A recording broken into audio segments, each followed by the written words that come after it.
अस्सलाम वालेकुम, welcome to the medical hub. आज हम नए टॉपिक के साथ, और वो है numerical solution of KC and KP. KC and KP के जो न्यूमेरिकल सॉल्यूशंस हैं उनको हम कैसे सॉल्व करें, या उनके कौन से स्टेप्स हैं जिससे हम सॉल्व कर सकते हैं। ठीक है, तो केसी और केपी का जो रिलेशनशिप और केसी और केपी का जो इंट्रोडक्शन या उनके जो बेसिक जो उनके डेरिवेशन है वो मैंने पिछले लेक्चर्स में दे दिए। आप डिस्क्रिप्शन में चेक कर सकते हो उनको। ठीक है, तो आज हम आएंगे कि न्यूमेरिकल्स को कैसे सॉल्व करें, केसी और केपी के न्यूमेरिकल्स को। तो उससे पहले मैं आपको बताऊंगा कि जो फार्मूला होता है केसी या केपी का जो होता है वो तकरीबन सेम ही होता है। सिर्फ केपी जो यूज़ होता है वो गैस के लिए होता है और केसी यूज़ होता है गैस एंड लिक्विड के लिए। तो यहाँ पर हम फार्मूला जो लिखेंगे वो सिंपल सा, जो जनरल फार्मूला केसी का हम कहते हैं वो कौन सा है। दो एक्टिव मासेस जो होती हैं, एक्टिव मासेस ऑफ प्रोडक्ट, ठीक है, to the active mass of reactant, active mass of product to the active mass of reactant. ये फार्मूला आपको याद रखना है, केसी का फार्मूला है। अब यहाँ पर आपको अगर केसी की जगह केपी करेंगे तो आपको एक्टिव मास या कंसंट्रेशन की जगह पे क्या लेना पड़ेगा, पार्शियल प्रेशर लेना पड़ेगा। बाकी सेम ही रहेगा, प्रोडक्ट अपन रिएक्टेंट। तो ये जनरल फार्मूला है, इस हिसाब से हम कहेंगे कि इसका न्यूमेरिकल्स कैसे करें। अब देखो, मैं जनरल रिएक्शन यहाँ पर लिखता हूँ A plus B and reversible reaction में ये बनाता है सी। ठीक है, सपोज करो ये हमारा रिएक्शन है। अब जो क्वेश्चन के होते हैं वो टाइप कौन कौन से होते हैं या कौन कौन से क्वेश्चन आ सकते हैं। देखो, कोई ऐसे क्वेश्चन होते हैं जिसमें रिएक्टेंट के इनिशियल मोल मिले हुए होते हैं और प्रोडक्ट के इनिशियल मोल नहीं होते, और उसके बाद इक्विलिब्रियम पर दोनों के मोल मिले हुए होते हैं तो ईजी हो जाता है, उससे भी जो हो जाता है। और कुछ ऐसे भी होते हैं जो वॉल्यूम का कंसेप्ट रखते हैं, और कुछ ऐसे भी होते हैं जो परसेंटेज का होते हैं। उन सब के हम न्यूमेरिकल्स को सॉल्व करेंगे। लास्ट तक वीडियो को देखना आप। तो मैं आपको जनरली बताता हूँ कि कैसे होता है इनका सॉल्यूशन। तो फर्स्ट स्टेप, आपको कुछ स्टेप याद करने पड़ेंगे इनके न्यूमेरिकल को सॉल्व करने के लिए कि क्या करना है। अब देखो, फर्स्ट स्टेप में आपके क्वेश्चन के अंदर आपको मोल दिए होंगे, और सिर्फ किसके होंगे, रिएक्टेंट के मोल दिए होंगे। तो रिएक्टेंट के आपको मोल अगर दिए हुए हैं और प्रोडक्ट के आपके मोल नहीं है, तो आप सिर्फ क्या करोगे, यहाँ पर ये कहोगे कि जो ए के मोल है, जितने भी ए के मोल मिले हुए हैं, ठीक है, ये हमारे होगी इनिशियल स्टेप। इन स्टेप को कहेंगे हम, जो फर्स्ट स्टेप है इसको हम कहेंगे इनिशियल स्टेप के। इनिशियल पर इसके कितने मोल हैं, तो ए के मोल जितने भी मिले हुए हैं वो ए की जगह पे, बी की मोल बी। अब देखो, इनिशियल का मतलब है कि जो रिएक्टेंट से, मतलब कि रिएक्शन से पहले वाला जो होता है वो रिएक्टेंट होता है। तो रिएक्टेंट के ही मोल होंगे, इनिशियल मोल जिन्हें कहते हैं। तो रिएक्टेंट के मोल होंगे, और जो हमारा प्रोडक्ट होगा वो हमारा क्या होगा, नील होगा, क्योंकि जो इनिशियल के अंदर जो प्रोडक्ट वो नहीं बनता है। अभी सिर्फ रिएक्टेंट ने हमें कलेक्ट किया है और प्रोडक्ट बनने जा रहा है। तो इसके बाद जो हमारा सेकेंड स्टेप है वो होगा इक्विलिब्रियम पर मोल कितने हैं। ठीक है, तो हम देखना है कि इक्विलिब्रियम पर मोल कितने, इक्विलिब्रियम के मोल कितने, ये होगा हमारा स्टेप नंबर 2 होगा। ठीक है, ये स्टेप नंबर हमारा 1। तो सेकंड स्टेप में इक्विलिब्रियम पर मोल देखें। आप देखो, इक्विलिब्रियम का मतलब है कि रिएक्टेंट्स शिफ्ट हो जाए प्रोडक्ट की साइड पर, और बीच में जाकर इन दोनों का जो कंसंट्रेशन वो सेम हो जाए। तो अब देखना है हमें ये कि जो इनिशियल मोल हमारे पास ये हैं, ठीक है, और ये एक है और ये हमारे हैं बी के, ये दोनों इनिशियल मोल हैं इनके। ठीक है, अब देखो हमें देखना ये है कि जो इक्विलिब्रियम जब होगा तब इनके क्या होंगे, कुछ मोल शिफ्ट होंगे प्रोडक्ट की साइड। प्रोडक्ट की साइड जब जाएंगे तो प्रोडक्ट बनेंगे, तो इसका मतलब है हम यहाँ से माइनस करेंगे कोई वैल्यू एक्स। अब सपोज करते हैं कि एक्स इसके मोल और एक्स इसके मोल, इन दोनों के एक्स मोल इनमें से निकल गए और नील की जगह पर एक्स आ गया। जहाँ पर नील है वहाँ पर आ गया एक्स, तो हम कहेंगे कि सी के मोल एक्स बन गए, एक्स मोल बन गए। अब कोई भी मोल हो, जितने मोल हम निकालेंगे या जितने मोल ऐड करेंगे उनको हम कहेंगे एक्स।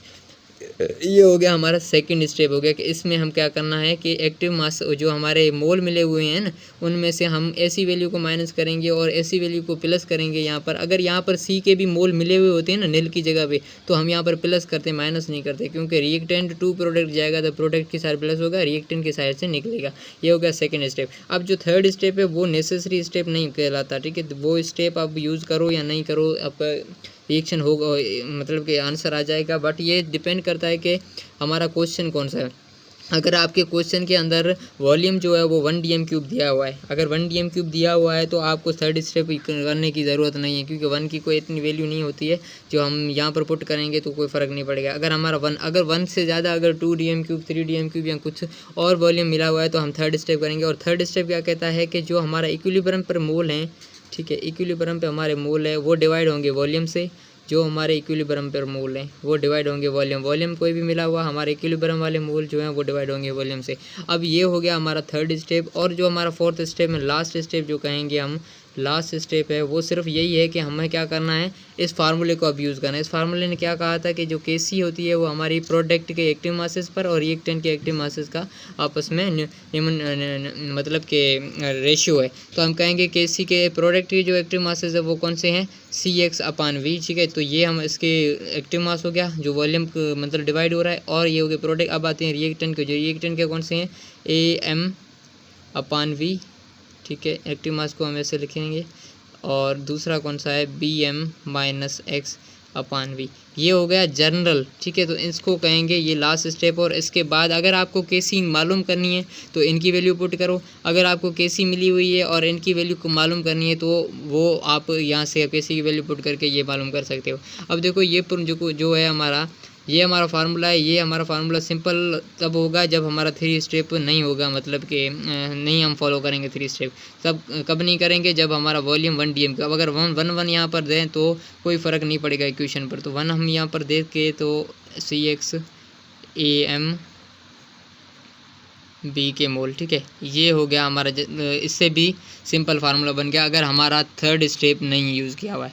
तो इस फार्मूले के हिसाब से आप अब क्वेश्चन पर ध्यान दोगे कि क्वेश्चन में क्या क्या मिला हुआ है और कैसे हम पुट करें। तो आते हैं अब ये जनरल फार्मूले को यूज़ करते हैं किसी प्रॉब्लम पर, तो आपको समझ आ जाएगा। सो गाइस ये देखो, आप इस क्वेश्चन को पढ़ें, ये सिंपलेस्ट क्वेश्चन होता है किसी का। अगर ऐसी क्वेश्चन हो तो आप ईजिली आराम से कर सकते हो। ये दिखने में बड़ा है बट ये सिंपलेस्ट क्वेश्चन है।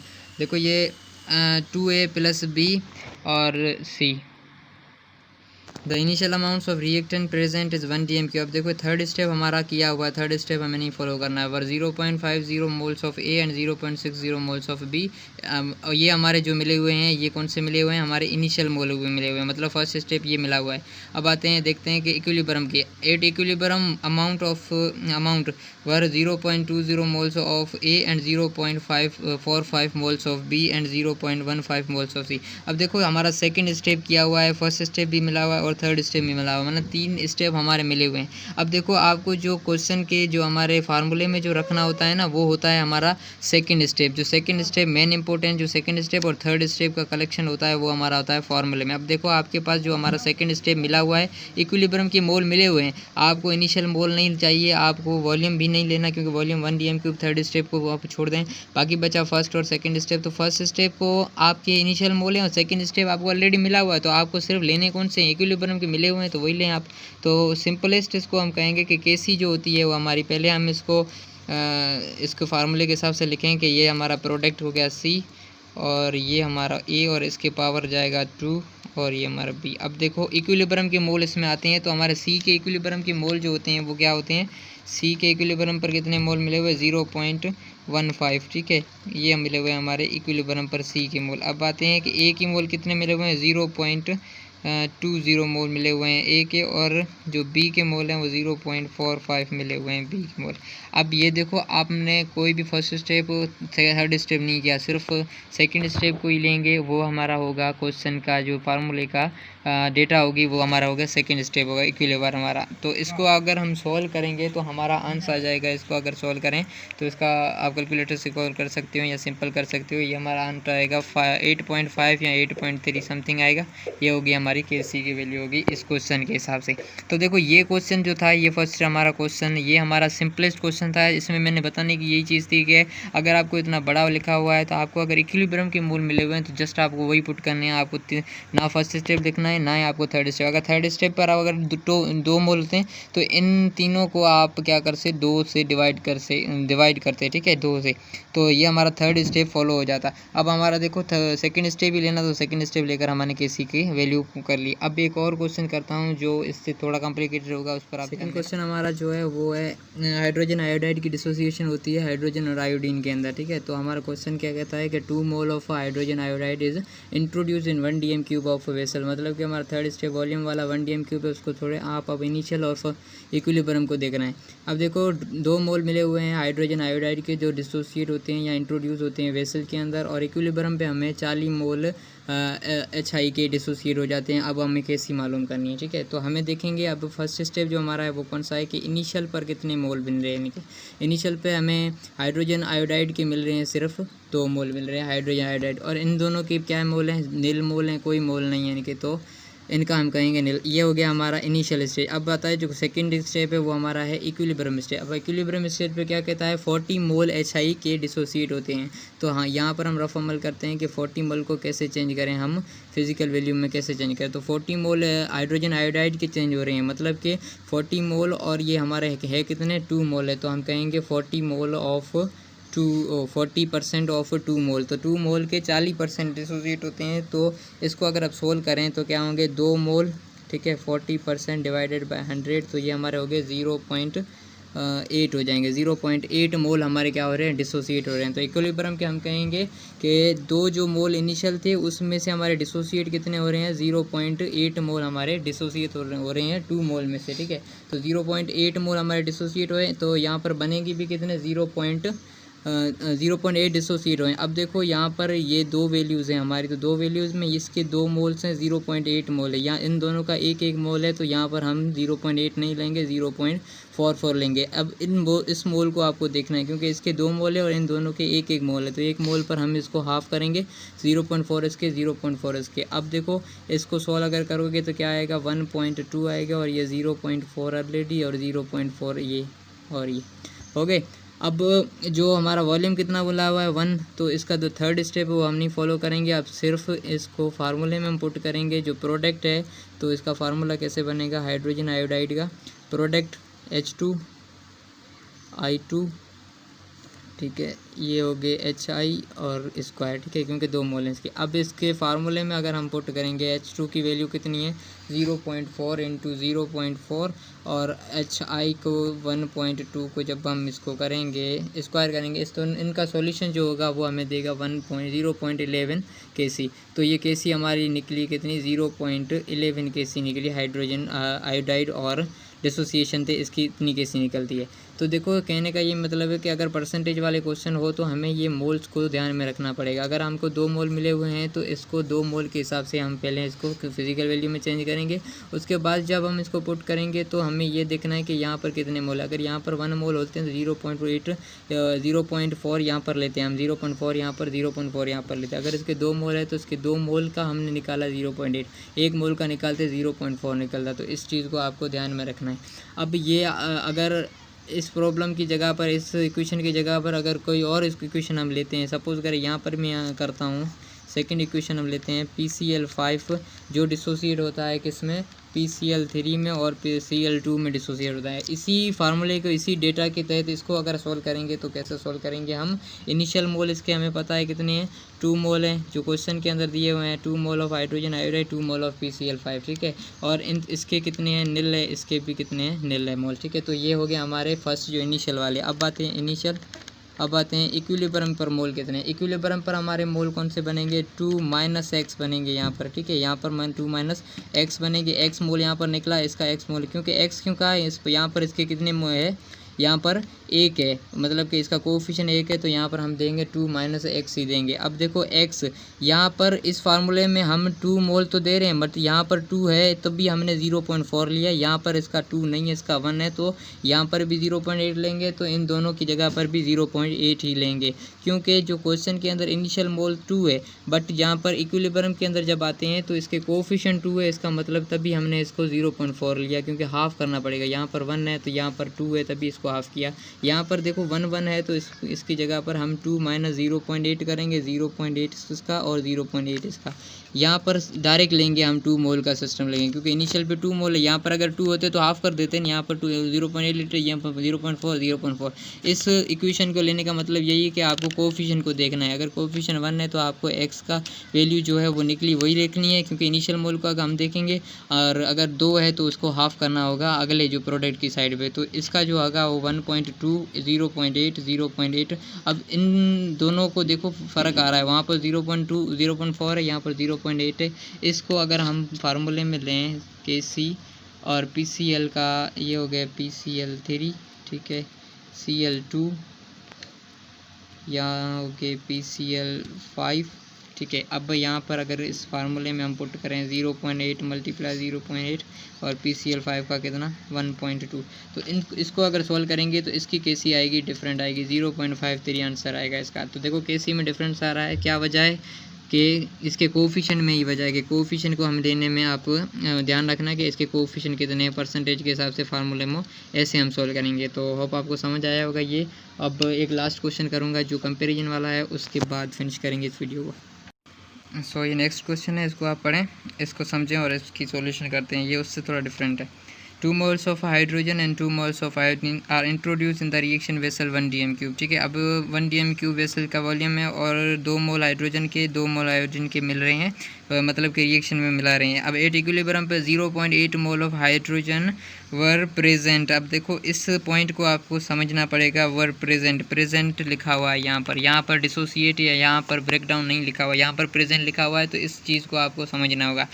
तो आप स्टेप टू स्टेप चलेंगे। तो फर्स्ट स्टेप हमारा कौन सा था कि इनिशियल पर इसके कितने मोल है। हमने देखा कि इनिशियल पर हाइड्रोजन के 2 मोल है तो आयोडीन के 2 मोल है, और यहाँ पर हाइड्रोजन आयोडाइड के 2, कुछ भी मोल नहीं है तो नील हो गया हमारा। अब आते हैं इक्विलिब्रियम पर हमारे मोल क्या बन रहे हैं। इक्विलिब्रियम पर हमें बन रहे हैं कि 2 - x इसका 1 मोल है तो 2 - x इसका 1 मोल है तो 2 - x, और कोफिशिएंट इसका 1 है तो 2 - x। अब देखो यहाँ पर x निकला, यहाँ पर हम x नहीं देंगे। x क्यों नहीं देंगे, यहाँ पर हम देंगे 2x, क्योंकि ये जो कोफिशिएंट होगा वो यहाँ पर इक्विलिब्रियम के x के साथ मल्टीप्लाई होगा। अगर यहाँ पर 2 होता तो यहाँ पर 2 - 2x करता मैं, ठीक है, मगर यहाँ पर 2 है तो यहाँ पर खाली x नहीं होगा, यहाँ पर 2x होगा। ये हमारा हो गया सेकंड स्टेप। अब देखेंगे कि x की वैल्यू क्या है। x की वैल्यू पुट करके हमें क्वेश्चन में देना है, ठीक है। तो x की वैल्यू क्या करनी होगी। अब देखो इस लाइन को आप समझना है कि H2 were present, 0.8 mole H2 के यहाँ पर प्रेजेंट है। ये पड़ा हमारा H2, 2 - x, यहाँ पर मैं रफ करूँगा कि 2 - x, जब 2 - x और प्रेजेंट कितने हैं 0.8 मोल प्रेजेंट है, यहाँ पर डिसोसिएट नहीं किए हुए।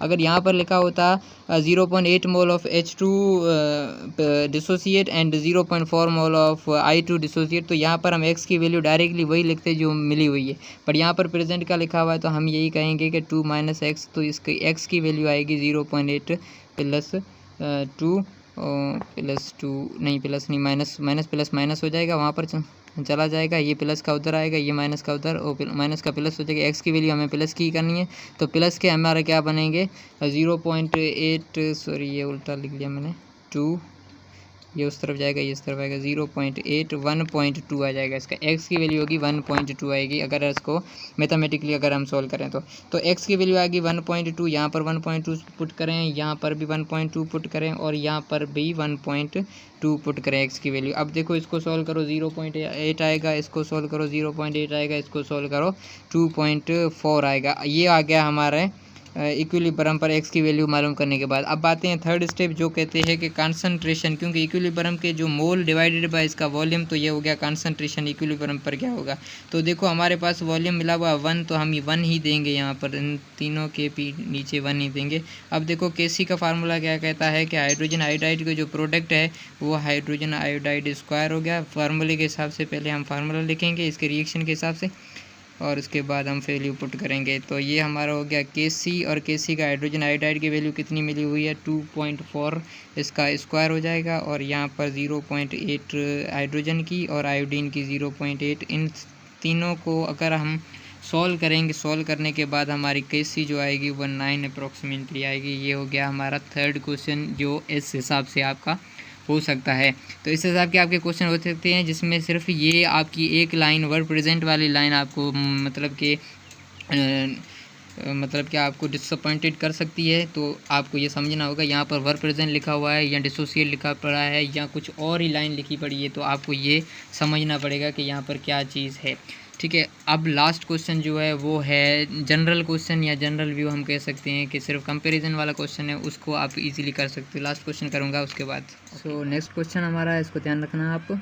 तो इस क्वेश्चन में कह रहा है कि equal moles of A and B introduce in the 1 dm3 vessels at equilibrium, mole of C and D are double then A and B, ठीक है। तो देखो यहाँ पर इसको हमारा क्लू जो दे रहा है उसको हमें नोट करना है। यहाँ पर हमें equal mole of A and B दे रहा है, मतलब कि हमारा इनिशियल मोल है वो A and B, हमें कोई ना कोई हमें लेना पड़ेगा। ये सपोजिंग वाले क्वेश्चन कहलाते हैं, इसमें हम सपोज में कोई ना कोई लेंगे। तो A and B का हमारा कोई ना कोई मोल कह रहा है, कितना कह रहा है कि इक्वल मोल, सपोज करो हम दोनों के लिए एक एक मोल लिया है, तो equal mole of A and B हमने ले लिया। अब कह रहा है कि इक्विलिब्रियम पे C and D के डबल हो रहे हैं मोल देन A and B, तो इक्विलिब्रियम पर ये हमारा सपोज करो यहाँ पर हो रहे हैं नील पहले नील लें, उसके बाद जब इक्विलिब्रियम पर कह रहा है, ये हो गया हमारा इनिशियल, ये इक्विलिब्रियम पर हमारा 1 1 और इक्विलिब्रियम पर यह खुद बता रहा है कि इसके इतने मोल है, कितने डबल, तो इसके भी 2 इसके भी 2। अब देखना ये है कि हमें यहाँ पर से माइनस कोई नहीं करना है, क्योंकि ये डिपेंड नहीं करता है कि इक्विलिब्रियम पर अगर मोल मिले हुए हैं तो हमें इन चीज़ों को नहीं पकड़ना होगा, इन चीज़ों में से माइनस नहीं करना होगा,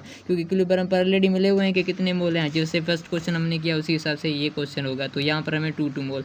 अब देखो केसी का जो फार्मूला हम यूज़ करेंगे, ठीक है, तो पहले प्रोडक्ट अपन रिएक्टेंट, तो प्रोडक्ट ये कितने हैं 2 इसके 1 रिएक्टेंट साइड के 1 रिएक्टेंट साइड के, इन दोनों को मिलाकर हम कहेंगे कि केसी निकली 4।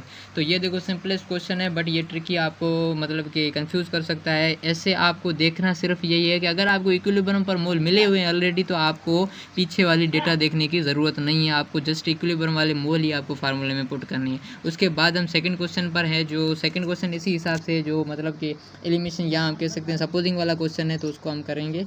तो 2 moles of each A B C and D are present at equilibrium. अब इक्विलिब्रियम पर हमारे 2 मोल मिले हुए हैं, A B C and D के मिले हुए हैं, तो इसका जो फार्मूला हम कहेंगे या इसका रिएक्शन सपोज करें हमारे पास ऐसा कुछ रिएक्शन है इसका, ठीक है। तो A B C and D का जो दो मोल हमारे ईच के मिले हुए हैं।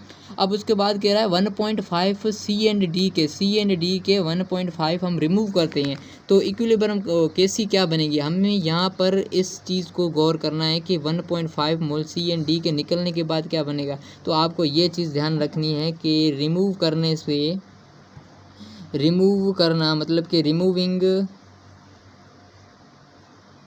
डजंट डिपेंड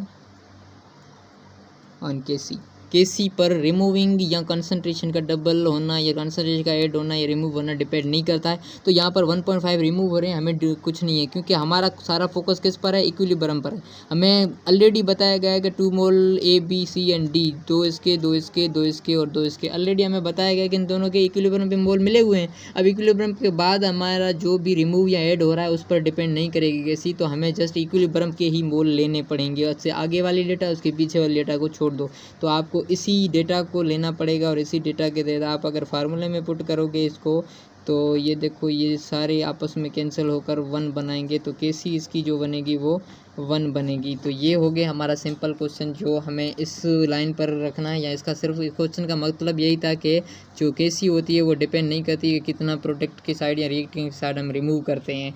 तो ये हो गया हमारे कुछ क्वेश्चन केसी और केपी का ऐसे होगा, इसी वे से होगा। केपी जस्ट केसी की जगह आपको केपी दिया होगा कि केपी मालूम करें, और मोल की जगह आपको प्रेशर होगा, सिर्फ आपको ऐसे ही पुट करना। स्टेप वही रहेंगे और तरीका वही रहेगा, ठीक है। तो होप आपको समझ आया होगा वीडियो, और अगर अच्छा लगे वीडियो तो लाइक करना, शेयर करना, सब्सक्राइब लाजमी करना, और जुड़े रहिए मेडिकल हब के साथ। नेक्स्ट वीडियो के साथ ज़रूर मिलेंगे। Thank you for watching. अल्लाह हाफिज़।